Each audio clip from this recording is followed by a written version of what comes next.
everyone, welcome to Maluka IAS. My name is Vaishali Kamboj and हम लोग कर रहे हैं हिस्ट्री ऑप्शनल के क्वेश्चंस 500 सीरीज के under. So here is the next question.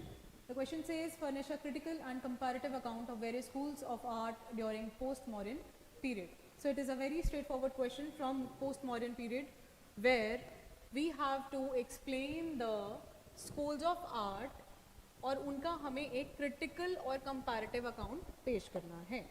ठीक है. सो हियर यू सी कि हम लोग क्या करेंगे. स्कूल्स ऑफ आर्ट के लिए सबसे पहले तो इंट्रोडक्शन में हम लोग मेंशन करेंगे. तो मैं आपको साथ साथ में टॉपिक को एक्सप्लेन करूँगी. ठीक. इंट्रोडक्शन के अंदर आप सबसे पहले मेंशन करेंगे कि पोस्ट मॉडर्न पीरियड जिसका टाइम पीरियड क्या है, that you can mention here. The time period is 300 BC to 300 AD. During this time period, various schools of art like Gandhara School of Art, Mathura School of Art and Amravati School of Art flourished. That was patronized by different kings. ठीक है. ये लिखकर आप यहाँ पर enter देंगे. So they are like formal schools of art जिनका एक formal rule regulation है बनाने का. क्या है ये? These are sculpture arts. ठीक है. स्कल्पचर बनाते हैं इसके अंदर. All right. तो इंट्रोडक्शन में ये मेंशन करने के बाद फिर उसके बाद हमें एक कंपैरेटिव अकाउंट देना है जहाँ पर आप बात करेंगे गंधारा स्कूल की, मथुरा स्कूल की एंड अमरावती स्कूल की. और इसके लिए इफ़ पॉसिबल तो आप ऐसा टेबल बना के कर सकते हो which will be like very easy for you to understand the topic in a nice way and also it is easy for the examiner to check. तो एग्जामिनर को एक प्रेजेंटेशन जब अच्छा मिलता है तो ऑटोमेटिकली आपको मार्क्स अच्छे मिलते हैं वहाँ पे. राइट. यहाँ पर आप लिखेंगे कैरेक्टरिस्टिक्स और फीचर्स वॉट एवर, जैसे भी आप कोई भी शब्द यहाँ पर यूज़ कर सकते हैं. कैरेक्टरिस्टिक्स. ठीक. जिसमें आप सबसे पहले पीरियड को मेंशन करेंगे कि कब कौन से टाइम पीरियड पे ये आर्ट फॉर्म्स जो हैं वो आ रही हैं. राइट. जैसे गंधारा स्कूल ऑफ आर्ट जो है वो अर्ली सेंचुरीज जो हैं, early second century, third century BC वाला जो टाइम पीरियड है उस वक्त पे आ रहा है. ये वाला जो टाइम पीरियड है this is around Kushanas time period जो कि हमारा आता है फर्स्ट सेंचुरी AD के आसपास. सिमिलरली ये वाला जो टाइम पीरियड है ये भी अर्ली सेंचुरी BC से लेकर देन फर्स्ट सेंचुरी AD तक कंटिन्यू करता है. इसके बाद आप यहाँ पर मेंशन कर सकते हो कि कौन से जो रीजन्स हैं जहाँ पर ये आर्ट फ्लरिश करती है. तो गंधारा रीजन इन पाकिस्तान का नॉर्थ वेस्टर्न पार्ट. ठीक है. यहाँ पर रहेगा. मथुरा यूपी के अंदर. इसके अलावा यूपी के अंदर कहाँ कहाँ पर, तो मथुरा इज इन यूपी. तो यूपी में मथुरा में तो ऑफ कोर्स होगा ही होगा. ठीक है. सारनाथ के अंदर, वाराणसी, ये मेन एरियाज थे. अमरावती के अंदर आप एरिया लिखेंगे एरिया ऑफ आज का जो आंध्र प्रदेश है यो. ठीक है. आंध्र प्रदेश के बहुत सारे एरिया छोटे छोटे आसपास में यहाँ पे फैला हुआ था. मेजर रीजन आंध्रा है. Then also you can mention here about the patronization कि patrons इसके कौन थे. तो यहाँ पर अगर हम देखते हैं तो इंडो ग्रीक्स थे. ठीक है. यहाँ पर अगर हम देखेंगे तो कुशानास हैं और आगे जाके गुप्तास भी आते हैं. यहाँ पर आएंगे हमारे पास सतवाहनास. फाइन. इसके बाद आप मेंशन कर सकते हैं यहाँ पर कि इन्फ्लुएंस जो था इस आर्ट के ऊपर क्या कोई फॉरेन था या इंडियन था, कैसे था. तो yes here foreign influence is present जिसके अंदर ग्रीक इन्फ्लुएंस, रोमन इन्फ्लुएंस बहुत देखने को मिलता है.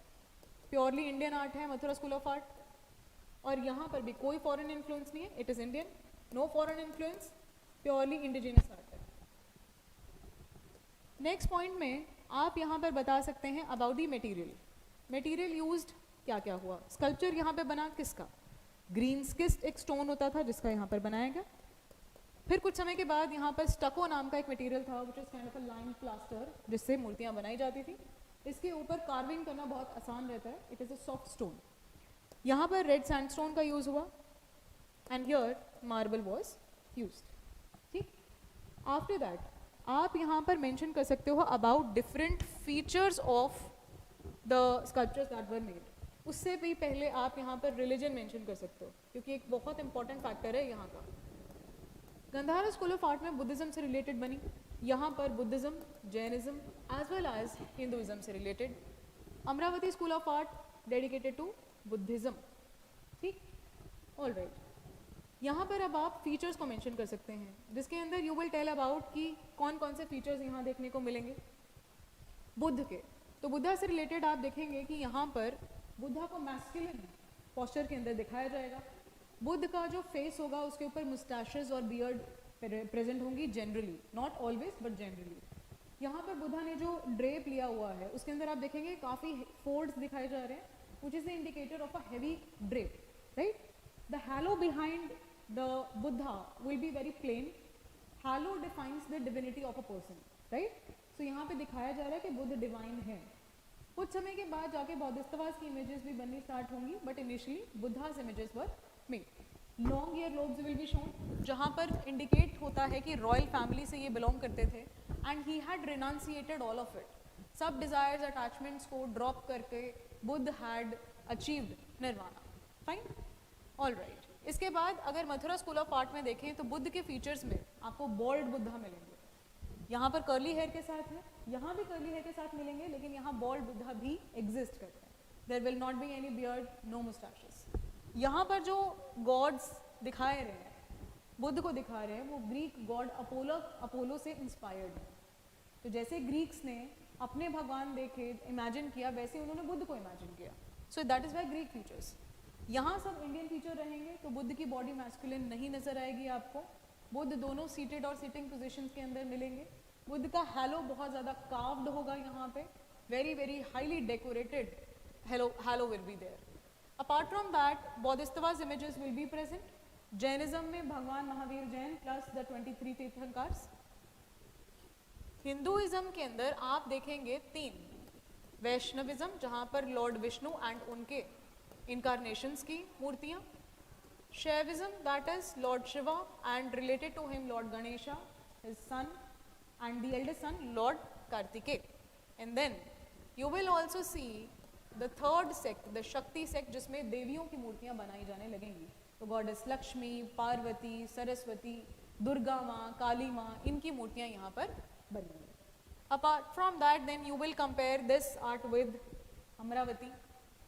यहाँ पर आप मेंशन करोगे कि इधर मूर्तियाँ कम है एंड रिलीफ स्कल्पचर्स बहुत ज़्यादा हुआ करते थे। रिलीफ स्कल्पचर का मतलब क्या है? नैरेटिव आर्ट का होना, जहाँ पर आप एक मूर्ति नहीं बना रहे हो, आप एक पूरा पैनल बना रहे हो जिसके अंदर number of characters are being shown, जिसमें एक सेंट्रल कैरेक्टर है। वो कौन है? वो है लॉर्ड बुद्धा। ठीक, so lord Buddha is present, is the center of that story. So a story is depicted on the entire panel, right? Okay ji. Now ये story कहाँ से inspired है? From the Jataka Tales, और इसको एक बड़े पैनल पे बनाया जाने लगेगा। तो यहाँ पर मेनली स्कल्पचर्स हैं, यहाँ स्कल्पचर्स बनेंगे लेकिन कम बनेंगे, यहाँ पे रिलीफ पैनल्स बनेंगे लेकिन कम बनेंगे। तो कैरेक्टरिस्टिक क्या है? यहाँ पे भी स्कल्पचर्स, रिलीफ स्कल्पचर्स, जिसमें हम नैरेटिव आर्ट की बात करते हैं। तो कहानी को पूरी बताया जाएगा, यहाँ पे सिंगल कैरेक्टर नहीं होगा, मल्टीपल कैरेक्टर्स शो किए जाएंगे। फाइन। इसके अलावा गंधारा स्कूल ऑफ आर्ट में एक और खास बात क्या थी कि बुद्ध को कई सारी मुद्राओं में दिखाए गए। ध्यान मुद्रा, भूमि स्पर्श मुद्रा, राइट, जिसमें ध्यान मुद्रा में आंखें बंद करके हाथों को एक के ऊपर एक रख के बुद्ध को दिखाया गया। भूमि स्पर्श में भूमि को टच करते हुए दिखाया गया। और धर्म चक्र परिवर्तन मुद्रा, जिसमें प्रीचिंग पोज में बुद्ध दिखाए जाते हैं, जहाँ पर एक हाथ ऐसे रहेगा सामने और उसके ऊपर दूसरा हाथ फ्रंट में आएगा, राइट, ऐसे बुद्ध को दिखाया गया।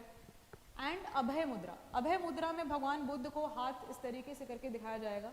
इट वाज अ मुद्रा कॉल्ड डोंट फियर, जहाँ पे बुद्ध अपने जो फॉलोअर्स हैं, अपने जो वेल विशर्स हैं, उनको एश्योरेंस दे रहे हैं कि he is there to protect them all, right. Okay, so likewise you can just present a comparative analysis. ये ट्रू कंपैरेटिव एनालिसिस है, जहाँ पे आप एक एक करके एक दूसरे के साथ कंपैरिजन कर रहे हैं, ठीक है।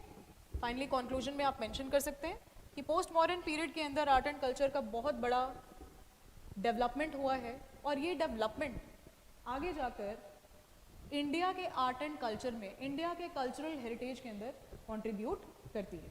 फाइन, यहाँ पर अब हम अपना मॉडल आंसर देख लेते हैं, जहाँ पर इंट्रोडक्शन के बाद मैंने पूरा इस तरीके से आपके लिए टेबल रेडी किया है। This you can access on a Telegram channel, वहाँ पे जाकर आप इसको देख सकते हैं and you can compare your answers with it, right. तो पूरा डिटेल में ये हमारा यहाँ पर आंसर प्रिपेयर किया गया है, right. Finally the conclusion. Okay, so I hope आप लोगों को टॉपिक अच्छे से समझ में आया होगा. हमने स्कल्पचर्स आर्ट को पढ़ा. That is all from my side. Thank you so much for watching. I will see you in the next session.